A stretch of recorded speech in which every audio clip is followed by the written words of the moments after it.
Ať jsem kdo jsem, ať je mi kolik je mi, Česká republika je mým domovem stejně tak jako vaším. A já nevím jak vy, ale já už se dál nechci dívat na to, jak mizí ten domov někde v té černé díře.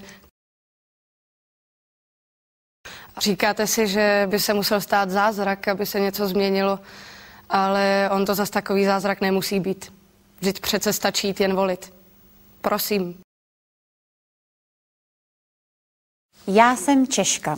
Já jsem se tady narodila, já v téhle zemi žiju, já tady pracuju, porodila jsem tomuhle státu 2 děti, platím tady daně, zdravotní i sociální pojištění, chodím od 18 let volit a myslím si, že jako občan vlastně dělám přesně to, co se po mně chce.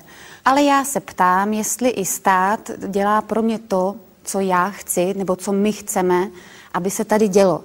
A já mám pocit, že to tak není a mám pocit, že ten pocit zoufalství vidím i všude kolem sebe, že lidi ztrácí důvěru a propadají pocitu, že vlastně nemůžou s tím vůbec nic dělat. Věřte tomu, anebo se aspoň snažte uvěřit tomu, že my máme tu sílu to změnit. Máme každý jeden svůj hlas.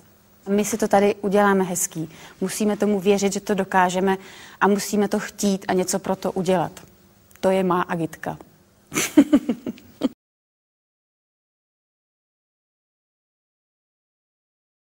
Už dopoledne vyrazili do Varnsdorfu posily z Prahy. 6 Antonů s těžkooděnci jsme natočili na dálnici. Další přijeli z Brna a Rumburku. Policie tentokrát nasadila do Šluknovského výběžku na 300 lidí.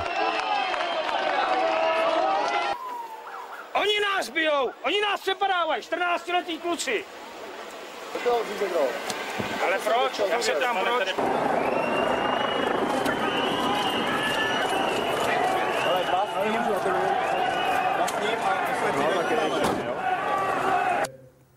By byla fakt síla, kdyby museli každý rok nějakým způsobem pochytat a pozavírat 60 000 lidí.